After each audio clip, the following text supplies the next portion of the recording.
Bienvenidos a nuestra sección de Platicando con el Experto. El día de hoy vamos a platicar con Brenda Amador, bienvenida. Gracias. Acerca pues de un tema muy importante que son los requerimientos de infraestructura en cuestiones de salud. Yo soy la doctora Gigi Nieto y me gustaría, por favor, que te presentaras, que nos platicaras un poquito acerca de ti, de tu trayectoria académica, de tu formación académica y tu trayectoria profesional. Ok, muchas gracias por la invitación, Gigi. Con muchísimo gusto. Pues mi formación académica, soy arquitecta de profesión, tengo una maestría en Administración de la Construcción y mi vida profesional se ha desempeñado básicamente en lo que es el sector de la infraestructura hospitalaria y bueno, básicamente he trabajado en el estado de Hidalgo, pero he participado en la construcción desde el diseño, elección del terreno, diseño y construcción de varios hospitales en el estado de Hidalgo, que es de donde yo soy originaria. Actualmente pues trabajo también en lo que es el sector público, en el área de salud, pero también en el sector privado pues trabajamos, pero ahí ya es en otro rubro que es en el sector de vivienda como desarrolladores de vivienda. Ok, me gustaría empezar con una pregunta, es ¿por qué te interesó la salud? Siendo arquitecto, como que al final no pensamos que pues, los hospitales, las clínicas, un quirófano, pues es hecho por un arquitecto, no es hecho por un médico, que bueno, ¿no? ¿Por qué la salud? Bueno, fueron varias circunstancias. Primero, mi papá es médico. Okay. Y bueno, ahí un poquito uno se va inclinando hacia ciertos intereses. Sin embargo, bueno, no estudié medicina porque pues no sentí esa inquietud. Pero ya con el tiempo y ya en el desempeño profesional y por hechos fortuitos realmente, tuve la oportunidad de empezar a participar en lo que era construcción de hospitales. En el área pública, en lo que era la Secretaría de Obras del Estado, y posteriormente me cambio a la Secretaría de Salud y bueno, pues ya después de 20 años de trabajar en el sector, pues va aprendiendo uno muchas cosas. Pero básicamente fue primero porque tenía yo la inquietud y el gusto por todas el área de la salud y también por de alguna manera por suerte hubo esa oportunidad, pero es súper interesante, es un tema muy extenso, da para muchísimo tiempo y temas y bueno, siempre es un medio que se está actualizando en todos los sentidos, ¿no? Pero es súper extenso. Okay. ¿Cuáles son los principales requerimientos de infraestructura que se deben de tener en cuenta en el sector de la salud? Bueno, mira, como te comentaba, es muy extenso el tema y va a depender mucho del tipo de atención o del tipo de inmueble que querramos, porque entonces los requerimientos van variando. Si tú quieres poner un hospital con un quirófano, y entonces esto va a implicar que tengas una serie de áreas, de servicios. Y sin embargo, si tú únicamente te interesa poner un área de consultorios para atención ambulatoria, pues eso también te va a implicar otro tipo de requerimientos. Entonces va a depender mucho de la línea que tú quieras, ¿no? No es lo mismo un hospital o un centro de atención únicamente ambulatoria o incluso cirugías ambulatorias. Es muy variado, ¿no? Sin embargo, bueno, pues hay una normatividad muy específica que está dirigida a cualquiera de las dos áreas o lo que tú decidas, ya hay normatividad muy específica a la que se tienen que sujetar quienes deciden poner un consultorio o quienes deciden poner un hospital con quirófano o etcétera, ¿no? Entonces ya hay normatividad muy específica. ¿Qué factores claves se deben de tener en cuenta en el diseño de un hospital en México? ¿Qué factores claves? Bueno, pues va a depender mucho de si estamos hablando del sector público o sector privado, ¿no? Digamos, en el sector privado. En el sector privado, bueno, ¿a quién va dirigido? ¿Quién va a ser tu cliente? ¿Qué tipo de atención vas a ofertar? Porque en función del tipo de atención que tú vas a ofertar, van a ser las características del inmueble que vas a diseñar. Dependerá también mucho, tendrá que ver la ciudad a donde estés ubicado, el tipo de población, las características de la población. Entonces son también una serie de factores que te van a perfilar hacia un tipo de proyecto u otro, ¿no? Ok. Y a veces pensamos que de las cosas más caras que puede tener el desarrollo arquitectónico de un edificio, de una estructura en salud, es lo más caro, pero muchas veces la sostenibilidad de este edificio puede llegar a ser muy cara. ¿Cómo se pueden solucionar estos problemas a nivel público? Porque a veces se abren muchos hospitales, pero muchos no quedan funcionando. Bueno, hay un punto muy importante, tanto en público o privado, creo que es tener bien presente hacia quién va dirigido ese servicio, esa atención. Que efectivamente tengas identificada la población que va a ser usuaria. En el sector privado, porque bueno, pues va a ser tu cliente y tú lo que quieres es vender servicios. En el sector público, bueno, ese cliente ya está ahí, ¿no? Esperando. Sin embargo, cuando tú haces un proyecto de hospital, debes tener en cuenta que las áreas que estás diseñando son suficientes y, bueno, un poquito hablamos mucho en el medio de áreas o espacios sobrados. Esto significa que diseñes áreas suficientes que te permitan desempeñar las actividades en su interior, pero que no sean demasiadas, porque te cuesta no solo construirlas, sino también mantenerlas. Empezamos desde la limpieza. Claro.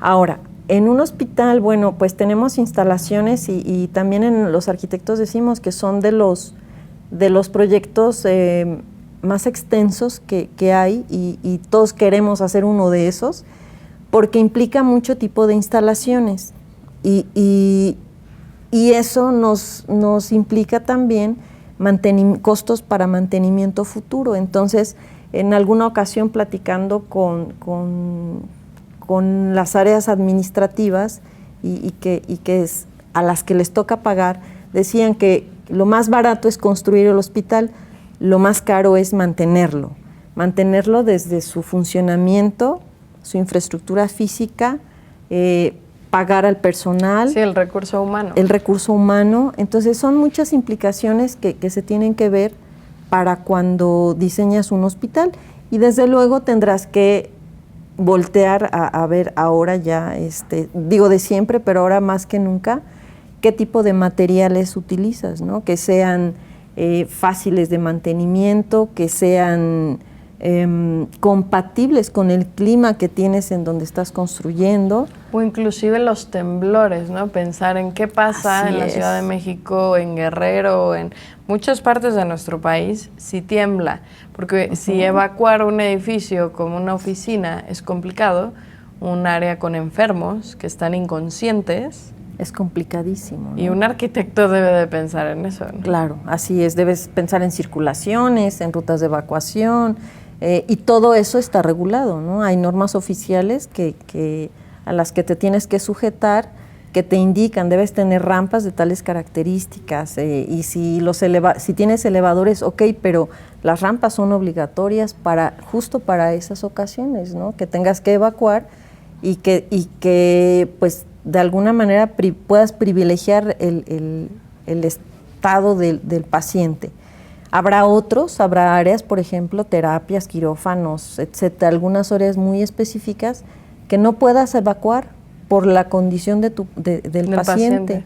Entonces, tienes que asegurar en la medida de lo posible que el área donde se encuentran alojados pues sea del menor riesgo, ¿no? Entonces, sí son muchas implicaciones en las que se tienen que pensar, desde la elección de un predio hasta el diseño del programa médico, y que es un trabajo arduo con los médicos, porque bueno, muchos tienen sus puntos de vista y sus propias necesidades, muchas veces de acuerdo también a su especialidad. Entonces sí es un trabajo bien intenso que se tiene que hacer para el diseño de un hospital. ¿Cuáles son las mejoras que podríamos tener en México en cuanto a la normativa de la infraestructura en salud? Uy, pues yo creo que la más importante, la más importante es el mantenimiento.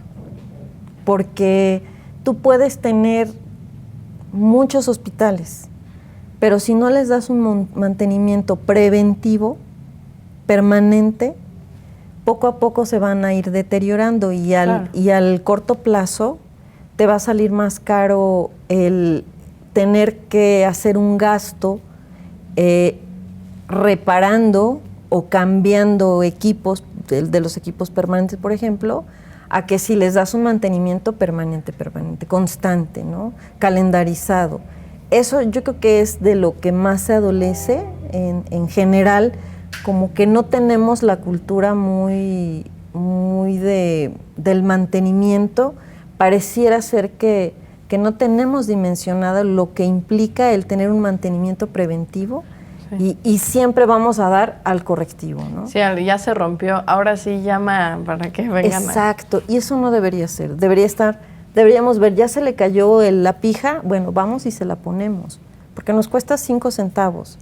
Sí, los materiales tienen una vida al final, Así es. no son eternos, ¿no? Así es. Entonces, y luego surgen materiales nuevos que son de mejor calidad o de mayor tiempo de vida, que es mejor cambiarlo antes de que los otros se rompan o se deterioren. Así es. Entonces tenemos que hacer una selección muy minuciosa de qué materiales, cuál es su vida útil, qué mantenimiento se le debe dar, si es compatible con el clima, si es compatible con el mismo servicio con el que va a dar, ¿no? Si es un área de tráfico intenso, pues vamos a poner un material que resista ese tráfico intenso. Si no lo es, bueno, podemos buscar algunas otras cosas. Sin embargo, ahora, bueno, ya hay una gran cantidad de materiales, acabados, texturas y de formas, etcétera, que tenemos una paleta grandísima para elegir, pero sí debemos ser muy cuidadosos en ello, ¿no? También. Ok. ¿Cuáles son de los más grandes retos que vive un arquitecto, alguien que no está formado en salud, pero que trabaja con mucho personal de salud, como son médicos, enfermeras, fisioterapeutas? ¿Cuáles de los más grandes retos de dedicarse a esta área de la infraestructura en salud como arquitecto? Tener siempre la comunicación con el área médica, porque al final, bueno, pues son parte de la persona que va a usar un espacio. Entonces, aquí tenemos 3 usuarios y uno de los más importantes es el médico. Y a veces entender al médico no es sencillo porque sus necesidades son muy específicas. Sí. ¿No?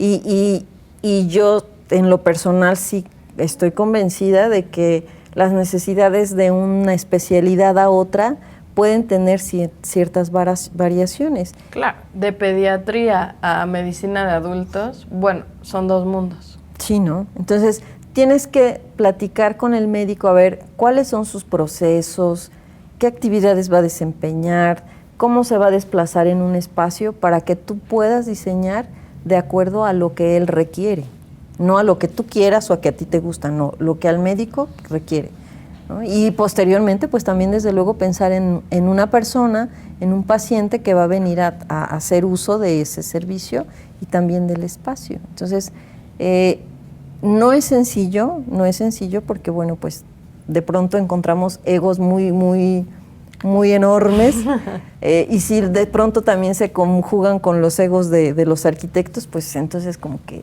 podemos tener ahí complicaciones, ¿no? Así es. Ok, ¿cuáles son las implicaciones económicas y financieras en la construcción, pero sobre todo en la modernización de hospitales y clínicas? ¿Es muy caro? Pues sí, sí, de cierta forma sí. Yo te puedo decir que no voy a hablar de edades, pero sí recuerdo cuando se publican las normas oficiales mexicanas, las normas oficiales ya para lo que era el sector, en donde ya hacían con mucha precisión las características de los espacios y de tipo de instalaciones y de todo esto para el diseño de hospitales. Lo primero que tuvimos que pensar fue cuánto nos va a costar a nosotros en poner a nuestro hospital de acuerdo a la norma. Y claro. Entonces empezamos, ¿por qué? Porque implicaba quitar instalaciones que estaban funcionando y poner unas nuevas o habilitar unas nuevas que estuvieran de acuerdo a la normatividad.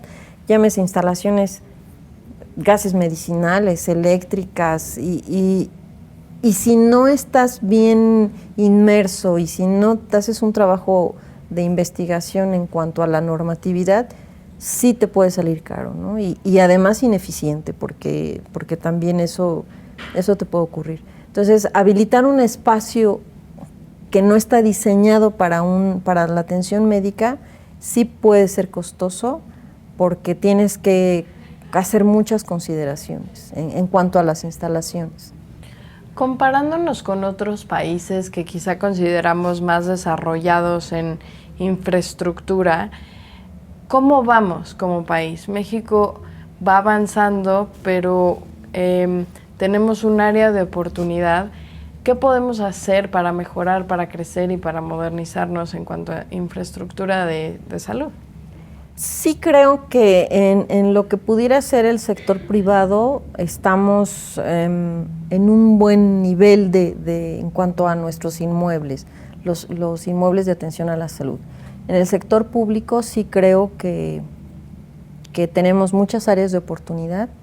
Sin embargo, bueno, en ambos sectores siempre tenemos esa posibilidad, ¿no? De mejorar, de hacer más y de ir escalando y ponernos a la par de otros países. Pero creo que sí tenemos muchas consideraciones que hacer en este momento. ¿Cuál crees tú que sea la perspectiva a futuro, tomando en cuenta que acabamos de vivir una pandemia que vino a hacer más estricta toda la normativa en infraestructura por cuidados de contagio, de contaminación? ¿Cuál es la perspectiva a futuro en cuanto a infraestructura en salud?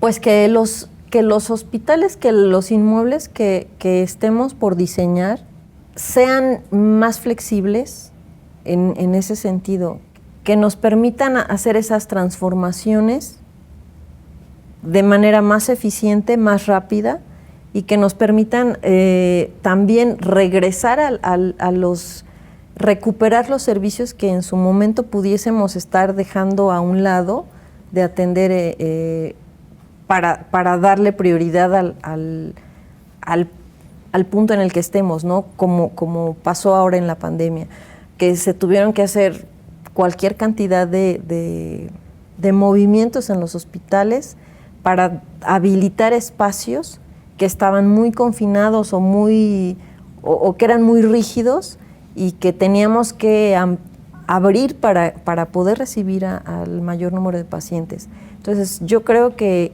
esa es una de las grandes tareas que tenemos, en pensar y en diseñar proyectos más flexibles, porque es posible, esperemos que no sea así, pero es posible que tengamos otro evento en el pues no sé si mediano o largo plazo, pero que los inmuebles que estemos ocupando pues van a verse en la necesidad de transformarse en algún momento, ¿no?